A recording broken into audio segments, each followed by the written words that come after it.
O Brasil serviu de referência em matéria de governança das redes digitais e, é claro, nós temos a nossa Constituição da Internet. Eu me refiro à Lei do Marco Civil da Internet no Brasil, de 2014, que se destaca por defender os direitos humanos nas plataformas digitais. Essa lei resultou de uma discussão que ocorreu formalmente entre 2007 e 2014 no Brasil, mas, como toda discussão que é complexa, ela tem um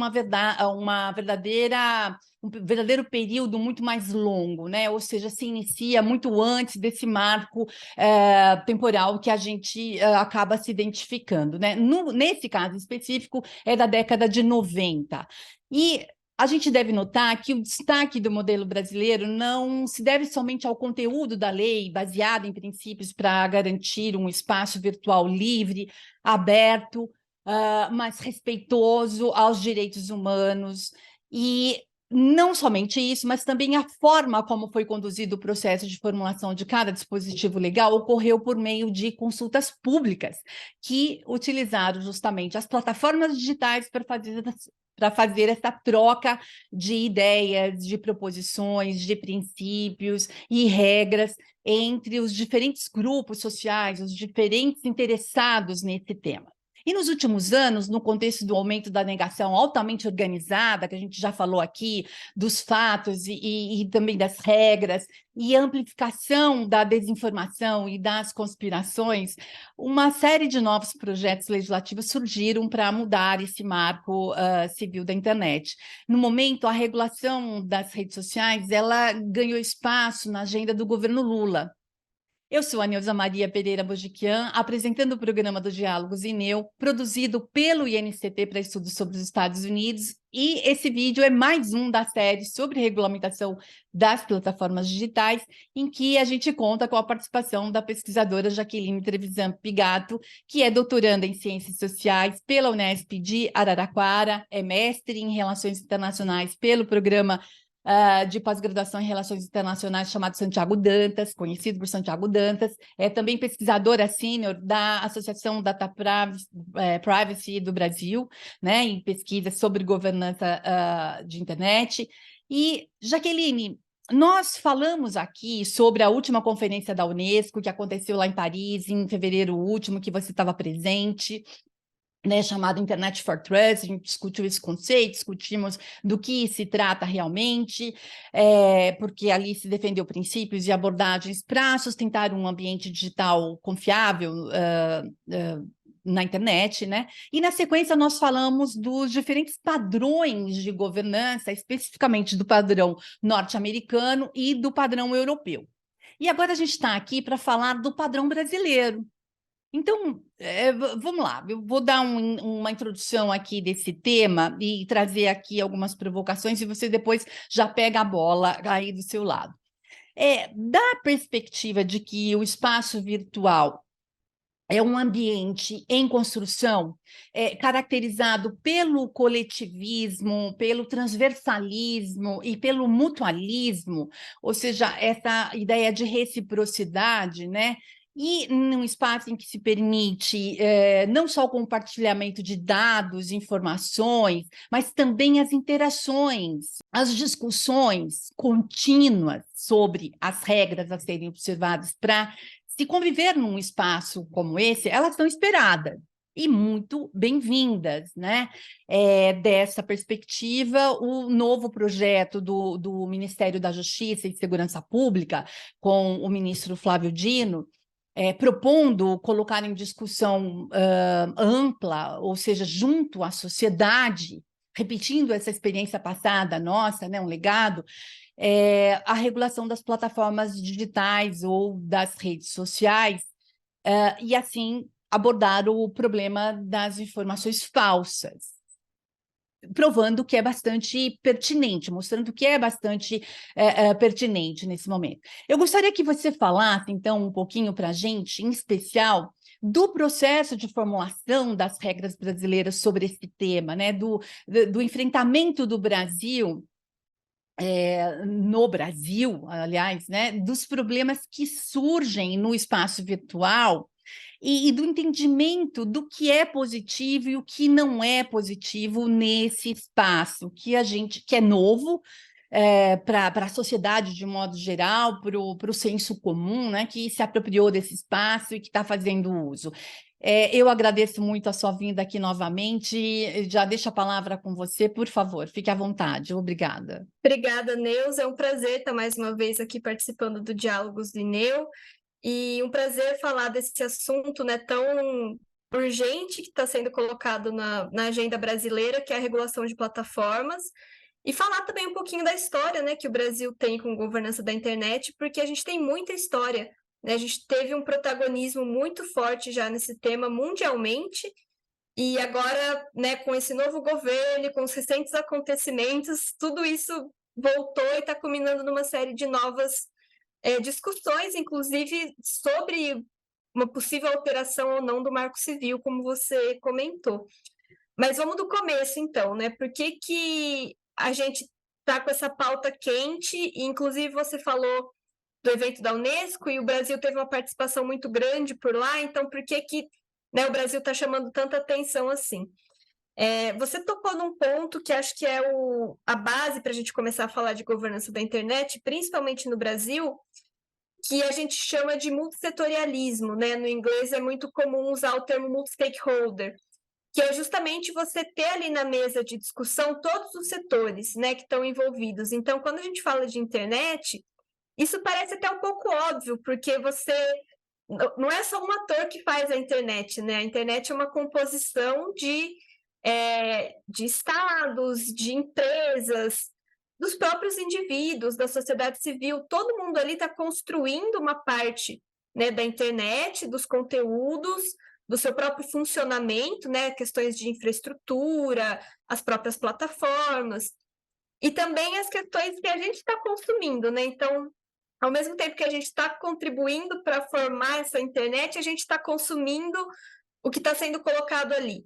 Então, eu acho que é nada mais justo do que você ter, né, pela própria origem da internet, ser esse espaço de abertura, de universalização, né, um espaço um pouco mais democrático, né, a gente tem esse ideal em mente, nada mais justo do que você ter todos os atores ali na mesa para dialogar, para debater quais são os problemas, quais são os desafios e tentar encontrar consensos mínimos que sejam para que a gente tenha um funcionamento adequado, né, desse sistema de comunicação que é vital, né, vital para todos nós.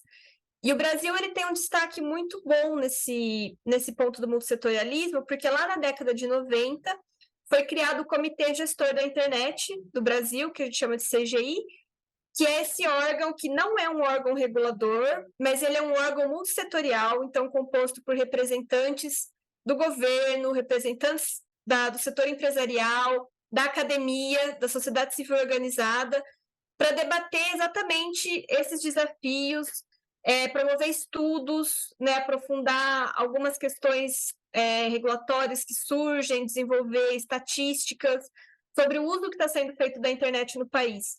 Então, a gente tem esse espaço de diálogo que é muito rico, com uma legitimidade muito grande, exatamente por ter esse formato, né? Por ter essa abertura, ter os seus representantes e as questões podem ser levadas e podem ser debatidas de um jeito que influencia os tomadores de decisão.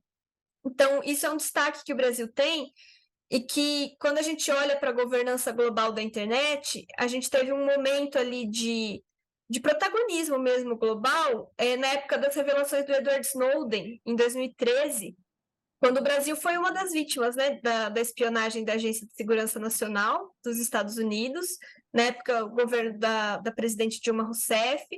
A Dilma foi muito incisiva quanto a ter uma descentralização do poder que os Estados Unidos têm sobre a internet, né, tanto pelas questões de infraestrutura, mas dessas principais empresas, né, que a gente usa no nosso dia a dia são empresas estadunidenses. Então, houve todo um movimento de clamar por uma governança mais global, uma governança mais multissetorial. Teve uma resolução na ONU aprovada pelo Brasil com a Alemanha sobre o direito à privacidade na era digital. Então, o Brasil acabou lançando alguns movimentos. E aí, em 2014, né, no ano seguinte a essas revelações, a gente teve o NET Mundial, que foi um evento que o Brasil sediou em São Paulo, congregando esses stakeholders, né, esses atores de diferentes países, de diferentes setores, para acordar uma declaração para a governança global da internet, uma declaração multissetorial de princípios, né, de algumas diretrizes para esses atores estarem seguindo, como o respeito à privacidade, o respeito à liberdade de expressão. Então, foi um documento muito importante e, ao mesmo tempo, o Brasil aprovava, né, no seu âmbito nacional, uma legislação pioneira no mundo, que foi o Marco Civil da Internet. Né? Então, a gente tem essa lei que dá uma série de diretrizes, de direitos e deveres para todos os atores que compõem a internet, desde os usuários até as empresas que atuam, né, no setor de telecomunicações, enfim, você tem uma gama aí de atores e as próprias obrigações do Estado quanto a isso. E aí você tem essa lei bastante robusta e que se torna realmente um marco, né? Você tem outros países depois que acabam se baseando no Marco Civil para aprovar algumas declarações. A Itália fez esse tipo de movimento. E aí, em seguida, você vê também a União Europeia, né, que a gente já conversou no programa passado, uma série de regulamentos e reformas de diretivas do bloco voltadas para a era digital, para esse ecossistema digital, e que o Brasil conseguiu levar até lá por 2014, 2015, essa agenda, mas ali a partir de 2016, né, por outros episódios que a gente acabou tendo aqui no país de turbulência interna, essa agenda acabou se perdendo um pouco. E aí, por que essa agenda volta agora, né? Não que o Brasil tenha ficado parado nessa pauta nos últimos anos. A gente aprovou a nossa Lei Geral de Proteção de Dados, por exemplo, em 2018, né, ali nos desdobramentos do caso Cambridge Analytica, né, que a gente também já comentou. Então, é uma lei também que dialoga muito com o modelo europeu, né, com a própria GDPR, que entrou em vigor em 2018, o Brasil aprova a nossa LGPD no mesmo ano. Tem vários pontos em comum, alguns pontos o Brasil até chega a avançar um pouco mais, e aí agora essa lei está começando a ser colocada em prática. E aí a gente volta à questão do multissetorialismo, né? O grande diferencial desses processos, tanto da LGPD quanto do Marco Civil anteriormente, foram legislações que foram muito dialogadas com a sociedade. Elas tiveram processos, né, como você falou, de consulta pública, né? Você teve, no caso da LGPD, o relator do projeto, que é o deputado Orlando Silva, ele realmente sentou com os atores na mesa, sabe? Puxou reuniões para tentar encontrar pontos ali de consenso, de acordo.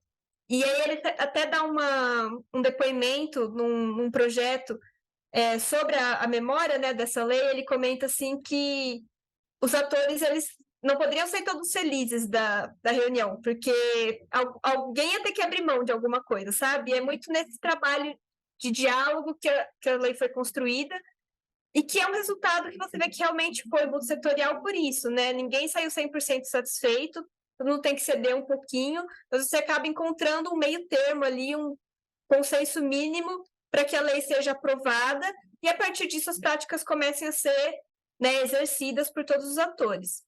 E é claro, tem muitas questões que vão se desdobrando depois com a lei em vigor, mas que é ótimo ter essa abertura. Então, para falar de proteção de dados, a gente pode até olhar um pouco mais para a União Europeia como uma espécie de modelo mais próximo, né? Agora, quando a gente fala do Marco Civil, por exemplo, que também tem a proteção de dados como uma das suas bases, a gente tem um outro ponto nessa lei, que é o que está no cerne da discussão agora, né? Que é a questão dos intermediários, né? Da regulação das plataformas. Então, se as mídias sociais elas são consideradas apenas intermediários, né, dos conteúdos postados por terceiros, ou se elas têm algum nível de responsabilidade, né?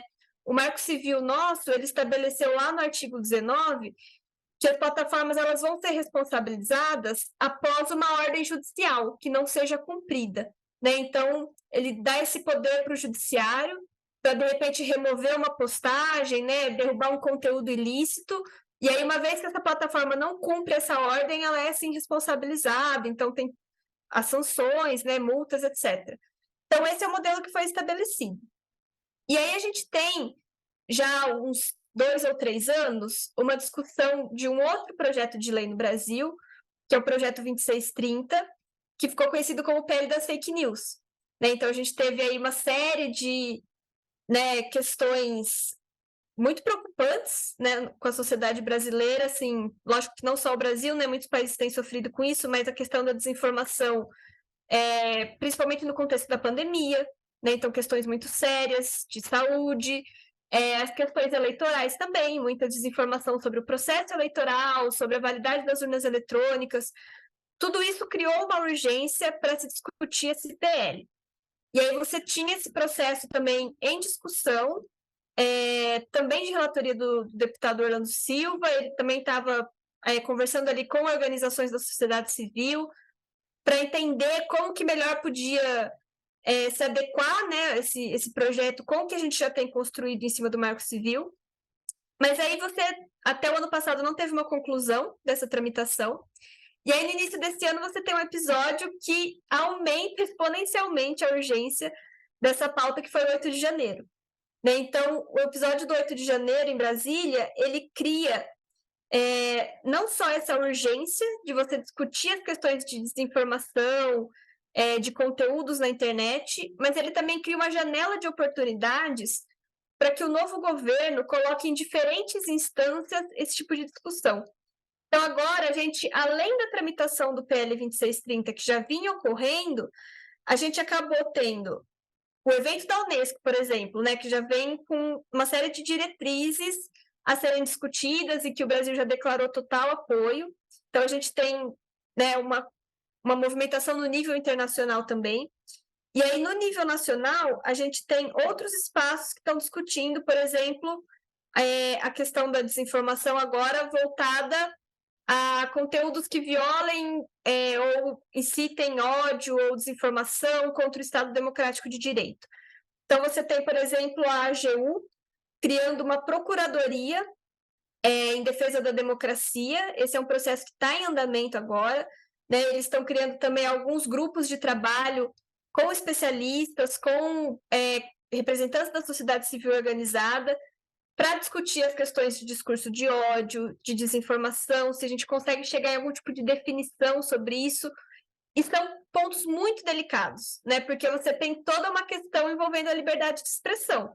Se você delimitar o que é desinformação, né? Se você criar uma definição e jogar para a plataforma vistoriar isso, regular isso, falar isso é desinformação, isso não é, você cria um cenário muito, né, perigoso, muito delicado, que às vezes pode levar até uma autocensura da plataforma remover o conteúdo só para não ser sancionado, para não levar uma multa. Então, você tem essa discussão sendo criada agora na AGU, com esses GTs, né? Você tem ainda a discussão do PL 2630, através até de um gabinete compartilhado de vários parlamentares. Você tem o próprio Poder Executivo discutindo isso no âmbito da Secretaria de Comunicações e do Ministério da Justiça, como você colocou. E do Ministério da Justiça a gente vê que vem uma urgência maior, exatamente para responder a esse episódio do 8 de janeiro. E aí a gente fica de olho, porque é um processo, como eu disse, muito delicado. Então, falou-se até, né, foi noticiado na mídia, do MJ colocar uma medida provisória sobre essa regulação de conteúdo das plataformas. Isso foi altamente criticado, porque não foi um processo conversado, não foi um processo aberto, como esses outros processos que a gente mencionou, e aí essa MP acabou nem nascendo, assim. Então, a gente está, né, sempre olhando, acho que tanto a academia quanto a sociedade civil, olhando para esse diálogo, né, para essa abertura do tipo, olha, vamos pensar bem o que a gente vai colocar nesse projeto, quais são as delimitações, o que vai ser possível ou não, porque isso pode vir a ter um prejuízo muito alto depois, né? E a gente, pelo menos falando do ponto de vista da sociedade civil e da academia, a gente sabe que trabalhar com conceitos, com definições, pode ser bastante delicado, a gente tem que olhar bem esses conceitos, né? Você definir o que é desinformação, você definir o que é um conteúdo ilícito ou um conteúdo de terrorismo, foi uma palavra que o ministro Barroso usou lá no evento da Unesco, né? Que ele trouxe uma visão de que as plataformas deveriam ter um dever de cuidado, né? De remover esse conteúdo antes mesmo da ordem judicial. Mas a gente tem que entender, então, o que vai ser definido por esse conteúdo que precisa ser removido, né? Essa é uma proposta que ainda está na mesa e está sendo bastante discutida. E, além de tudo isso, a gente ainda tem o Supremo Tribunal Federal olhando também para essas questões. Inclusive, foi marcada uma audiência pública, agora no finalzinho de março, exatamente para ouvir os especialistas, né, ouvir acadêmicos, organizações da sociedade civil. Teve uma reunião agora também com as plataformas sobre isso. Então, o processo multissetorial está rolando, está se construindo mais uma vez, para a gente olhar essa regulação e com calma. Acho que isso é o principal mote que a gente tem que ter, né? A principal ideia de que uma regulação apressada ela vai trazer muito mais riscos do que benefícios. Não é um problema tão complexo como esse que vai ser sanado com uma medida provisória ou uma ordem, né, vinda do executivo. Então, acho que o Brasil ele entrou num momento bastante realmente chamativo, assim, né, de chamar a atenção pelo que a gente viveu no 8 de janeiro, mas também a gente tem que olhar todo o processo que a gente já tem em acumulado, né, das discussões do 2630, do próprio Marco Civil, e olhar, tá, calma, vamos pensar uma regulação que traga uma certa flexibilidade, que não restrinja muito as questões, e a preocupação de não dar muito poder para as plataformas, para elas definirem o que vai ser removido ou não, mas também não dar muito poder para o governo poder estabelecer o que vai ser removido ou não. Então, é um equilíbrio muito importante, muito delicado, que a gente tem que se atentar. Então, esse é um cenário, né, que eu acho que está bem amplo, assim, dentro do governo. A gente está com várias portas de entrada aí para tentar buscar esse diálogo. A sociedade civil organizada ela vem buscando, né, se colocando à disposição para estudar e acho que tentar fazer uma lei que seja o mais principiológica possível e muito voltada à transparência. Porque se você define ações muito específicas, o jeito que a tecnologia está indo, amanhã ou depois isso já pode cair por terra, né? O Marco Civil, ele foi muito elogiado por ser essa lei muito principiológica. E acho que a mesma ideia vem agora. Do que a gente, né, que está estudando um pouco de regulação de plataformas, a gente vê é que um foco em transparência pode ser um consenso já mais atingível, mais realista da gente se pensar, né? Das plataformas estarem melhorando seus relatórios de transparência, colocando quem está patrocinando o conteúdo, principalmente em período eleitoral, como que esses conteúdos estão sendo pagos, e tentar entender também melhor como que a perfilização é feita dos usuários, né? Por que eu estou recebendo um conteúdo diferente do que você está recebendo? Por que o meu perfil está mais propício a receber a propaganda de partidos de esquerda ou de direita do que da pessoa que mora comigo, sabe? Então, entender quais dados estão sendo usados, como que eles estão construindo o meu perfil, e ter a opção de eu sair disso, né? De eu não querer esse tipo de coleta de dados, ou não querer ver só o que o algoritmo está me recomendando. Acho que são essas questões de transparência das plataformas que devem ser priorizadas.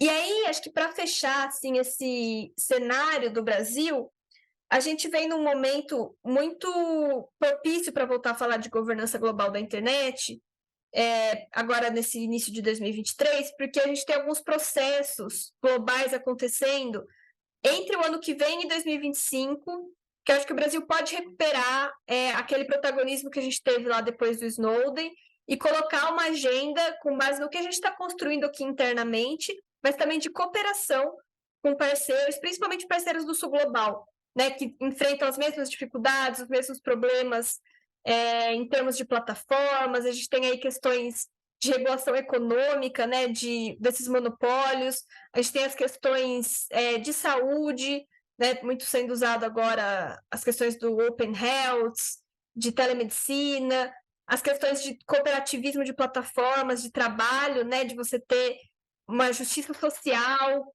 que consiga conciliar os trabalhadores das plataformas com seus direitos, enfim.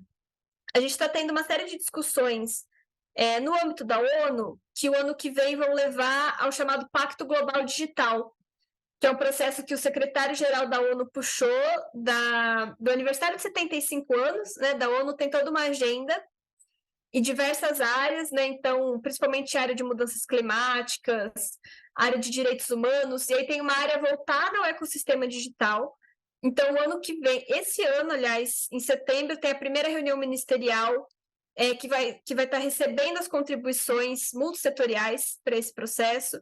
E isso vai culminar no ano que vem, num evento que a ONU vai promover na sua sede em Nova York, que é o Summit of the Future, que vai discutir, então, todas essas pautas, propondo uma agenda comum global para esses novos desafios, né, para os próximos anos.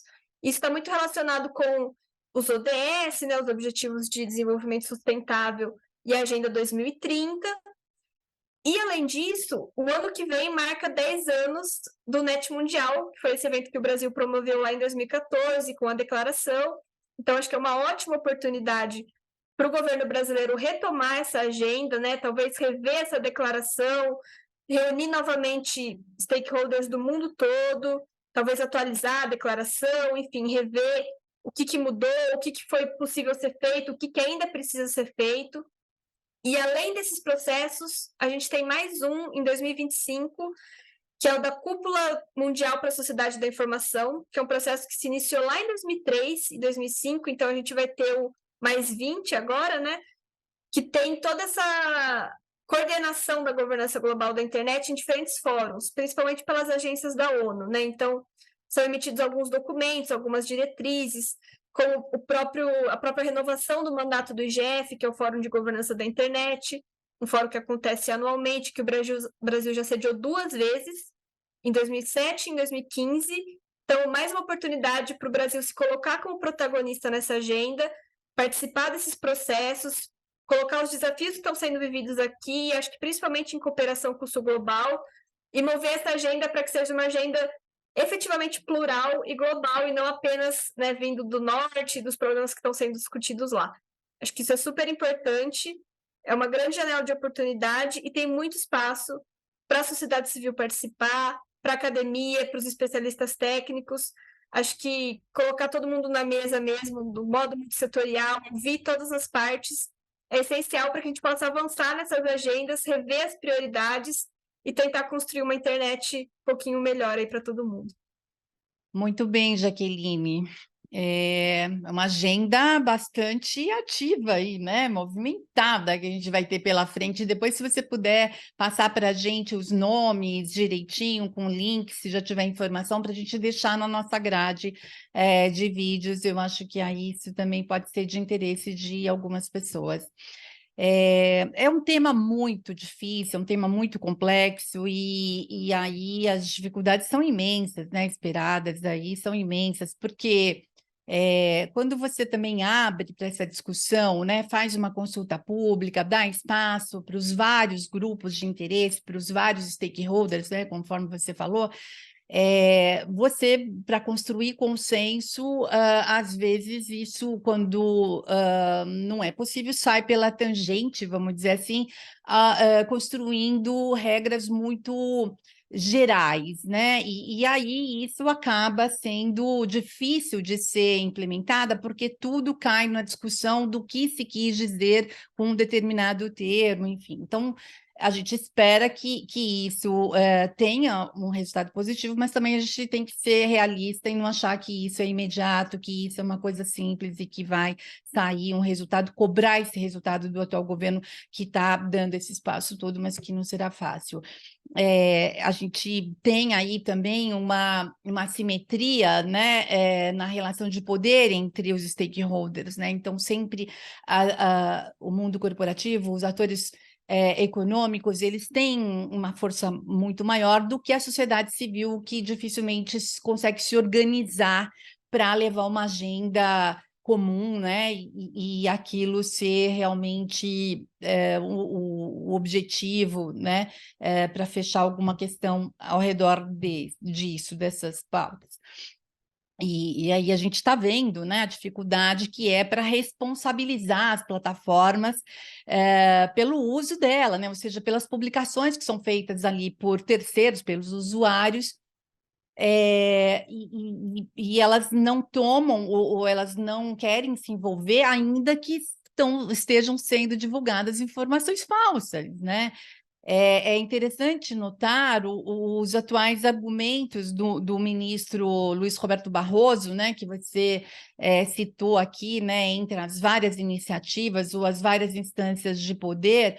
Essa é uma questão também de interesse do STF, e o ministro Roberto Barroso, ele disse que antes ele tinha um entendimento sobre a internet que seria um espaço livre, aberto e não regulado, né, que não permitisse essa intervenção do Estado.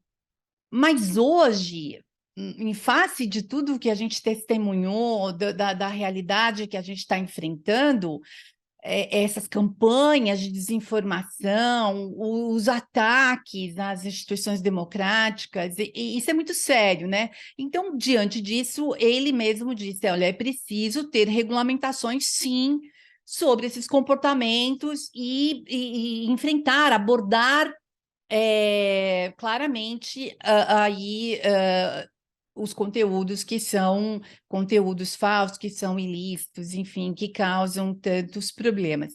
E o ministro também disse que regulamentar as redes sociais é proteger a ideia, as diferenças entre as ideias, né, os pensamentos divergentes, e que não necessariamente precisam ser conflitantes, né, eles são pensamentos divergentes, quem sabe a partir dali se construir algo que possa atender a esses dois lados. E ele se preocupa também com o que ele chama de tribalização das redes, né? Que ele quis dizer que os grupos que falam somente para pessoas da sua bolha, né? Do seu núcleo, que têm interesse comum, que têm visões de mundo parecidas, né? Similares, e para ele, isso tudo tem uma contribuição muito grande na polarização, né? Nessa virada para o extremismo e essa dificuldade toda de se manter um diálogo mínimo, né, e uma convivência mínima ali, cortês, né, minimamente cortês. Eu acho que se não houver cordialidade, que haja o respeito mínimo, né? Eu acho que é disso que a gente está falando. É preciso esclarecer muito bem o que deve se entender pelos 3 princípios norteadores lá, que tiveram, né, que construíram o nosso marco original, foi construído em cima desses princípios, ou seja, os princípios de liberdade de expressão, de neutralidade da rede e de privacidade.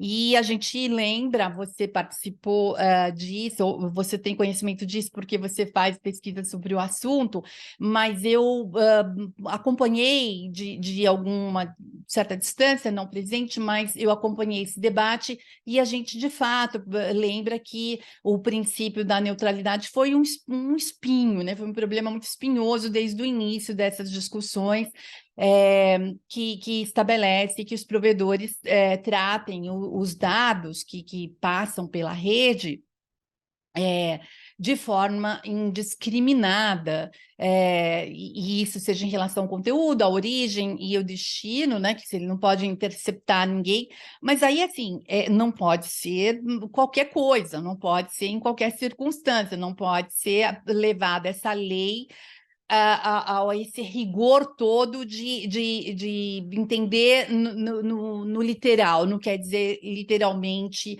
isso. Então, é preciso ter aí sim uma forma de fazer uma crítica, de ponderar, de ponderação, acho que é ponderar o que está se pedindo às plataformas, o que esses usuários estariam demandando das plataformas. Ninguém manda e o outro obedece. É simples assim, muito menos no mundo corporativo, né, que tem tanta informação e que tem tanto apoio jurídico para isso, né? Então precisa levar isso a sério, né?